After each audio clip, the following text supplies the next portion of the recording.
Hello everyone, welcome to today's episode of Kandid Kaiya. Today I am here with owner of Glitter and Hustle Creative Agency and founder of Tribe, Maura. If you are interested in one day starting a movement, then stay tuned. It's all coming up next. So hello Maura. Hi, how are you doing? Great, thank you for asking.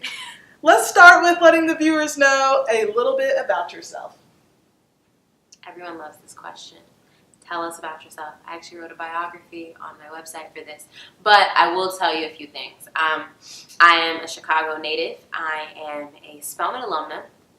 I am a womanist. I am a puppeteer of culture. I am a creative through and through, and ultimately I'm light. I think we all are light, but I do self-identify as being light. It is what I try to be in the world, so I think that is who I am. Okay. All right. And you are a light that started a movement. Yes. So what is a movement to you? She's coming out with all these questions. First, the dreaded tell us about yourself, and now, what is a movement? Y'all, okay.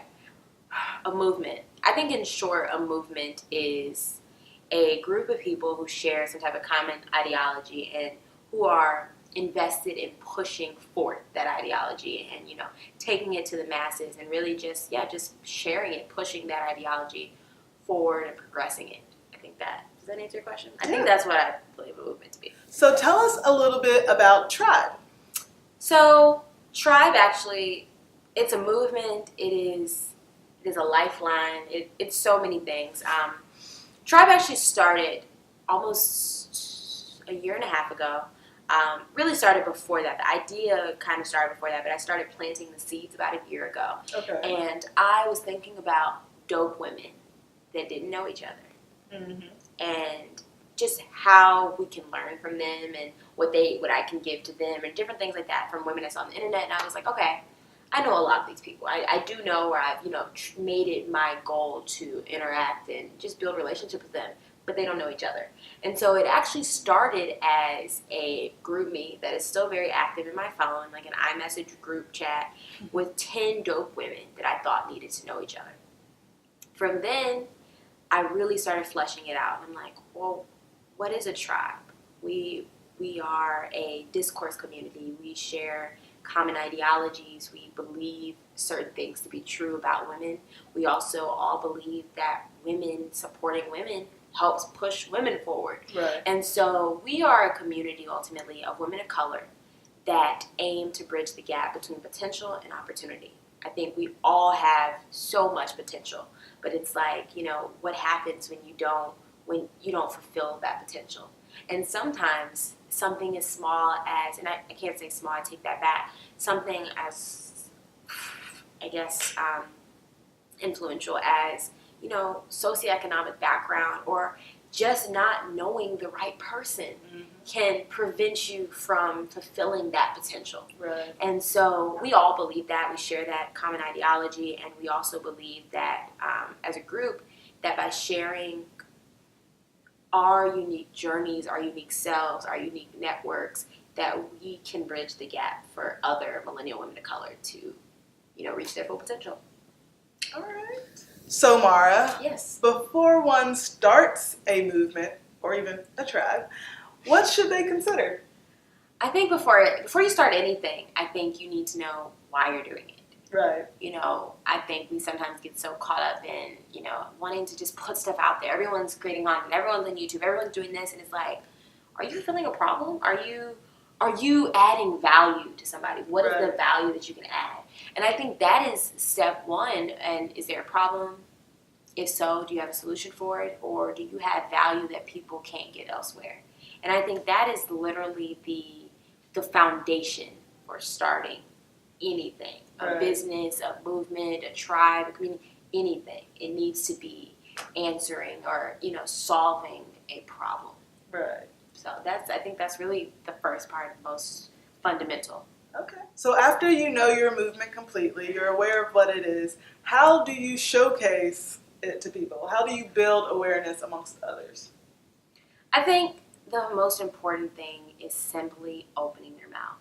I know that That's can true. sound cliche, but you have to self-promote. You have to tell people about what you're doing, and also go to where the need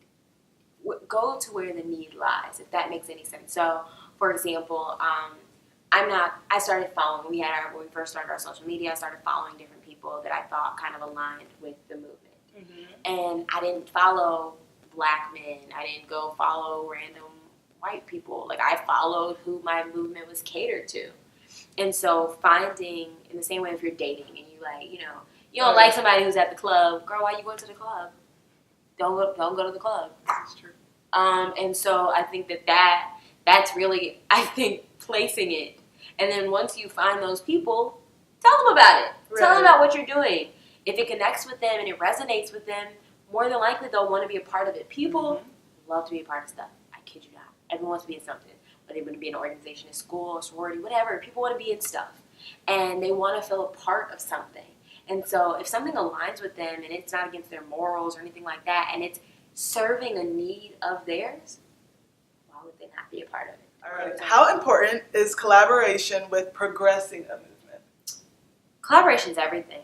Collaboration is everything. There are parts of movements that you simply cannot do on your own, and there are parts that sometimes you don't always need to reinvent the wheel.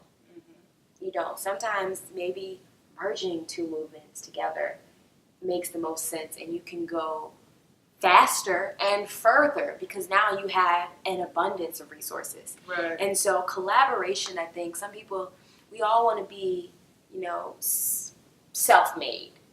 And it's like, why? Like, why? Like, I'm cool sharing my win with you. Why? Like, girl, you telling me we could get there 10 times faster because you have this and you already have this going on, and we could just come together. And so then you're allies. And then not only is your movement growing, you might have different initiatives or different things that you guys are working on, and we might have different things, but we share a common goal. Right. And so then you have new people on your side and on their side, and it's a synergy that occurs, especially if you already, if there are movements that align by the definition of a movement. You guys are progressing a common ideology. So if there's two movements that decide to collaborate, more than likely they even collaborated because they literally have the exact same goal. Right. You might have different tactics, you might have a different strategy, but you can bring all that together and the possibilities are endless. All right. Yeah. Tell us a little bit about what do you want people to leave your movement feeling? I don't want people to leave my movement ever. But no, you can say that. No, I don't want people to ever leave. But no, I want people to see. I want a few things. I want people to see women who have and are maximizing their potential. I want them to be inspired by those women. I don't want that to make you feel like, oh, well, she did it. Well, there can only be one of them. Yeah. There can only be one of this. I want you to know that when one person succeeds, that we all succeed. Right. And that if she gets to there first, then she's going to open the door so more of us can get there. Right. So that's one thing I want them to see, and I want them to be inspired. I want them to then believe. I want them to believe that she might be more deserving because she might have put in the work, but she is no more worthy of something. And I don't want deserving and worthy to kind of get convoluted. I think that, somebody can deserve something because they've done everything, but you are worthy of it by being a child of God, by being a good person. You're worthy of success. You're worthy of love. You're worthy of all these things. And so I want people in our community to feel worthy of reaching their maximum potential.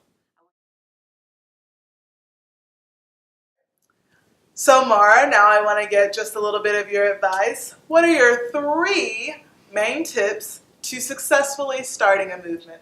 Okay, 3 main tips to successfully starting a movement. 1, believe in the movement. I think that is, you have to believe. Or if you don't believe, you're going to get tired, you're going to give up, you're going to forget about it. And you just have to believe in what you're putting forth because it's going to come with some process.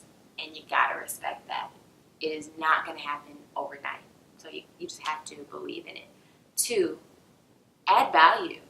So yeah, you believe in something, but like, are you adding value to anyone's life? Does anyone care? Like, is what you're doing for the greater good? Maybe it's not even for the greater good. Maybe you got a movement of evil. I don't know, but like, do other people believe that this evil is good, or is it valuable to them? Right. It has to have value. And 3, quality over quantity.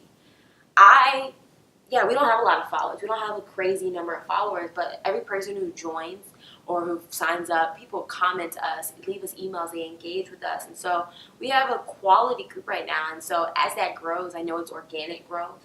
And I know that people sometimes say, my girl told me about this or whatever, and that we don't have a large amount. And sometimes people just join for hype. Right now, people are really joining because they want to be a part of it. And they take something away from it. Exactly. And so making sure that you are, just keep that in mind, keep that in the heart. That yes, I know you want it to be big, but like, if you believe in it and that you are definitely offering that value, know that the quantity will come. But focus on those people that you have. Make sure you're acknowledging them. If they're tweeting you or they're engaging with you, are you engaging back with them? Right. Are you whatever? And so, maintain that quality. Okay. Maura, another tip. How do you keep your supporters engaged and encouraged? How do you keep your supporters engaged and encouraged? I honestly think that goes back to some of the first 3. But I will say, honestly, if you are adding value to their life, they'll stay engaged. People, just add to them. If somebody is doing good for you in a relationship, why would you not stay in it? Right. You're not gonna go fix something that's not broken. And so if they're getting the needed value there, they'll stay engaged. I think something that can help with that is making sure that things are visually appealing, and then also ask them what they want. I do polls on Twitter. I do all types of things to say, what do y'all want? Like, yes, I know what our common goal is, but like, what specifically are you struggling with? Right. Do you not know people? Do you not know how to interview? Do you not know how to do a follow-up email? What is it that you want to know, so we can provide those tools and those resources that we can literally get rid of that bridge between your potential and your opportunity. Okay. So making sure that you can ask. All right. There you have it. All right. And the last question is just going to be a finish my sentence. I'm sure you guys have seen a trend of these lately. Let's see. In 5 years, I want my movement to... In 5 years, I want my movement to be considered the General Assembly of Woman in Progress. I want it to be the go-to place for the millennial, multiracial woman in progress. All right. Well, thank you everyone for tuning in. We just heard from Maura Chance. Maura, tell us how we can keep up with you. You guys can keep up with me at Maura Chance, literally across everything. At Maura Chance, MauraChanz, Twitter, Instagram, Facebook, maurachance.com, and You Need Tribe, YOU Need Tribe, because we all need tribe. No matter what you call it, who you are, you need a tribe. So you can follow us on everything and also check out more on youneedtribe.com. All right, and it's easy to join your movement from there? Absolutely. Joining the movement is really just being a part of the community. So engaging in our Twitter chats, there's offline events. If you would like to be a part of our executive team, that goes behind as far as our offline events, our strategy, we have contributors for our site, email us at tribe@youneedtribe.com if you're looking to be more hands-on with the movement. But if you're just looking for your tribe and a community, follow us on social and come out to our events, support what we do on the digital space, and you're a part of our tribe. Well, there you have it, everyone. We thank you guys so much for tuning in. If you have any comments, just leave them below. And we hope you've left inspired to start your own movement and also inspired to join a tribe. We'll see you all next time, and thank you again.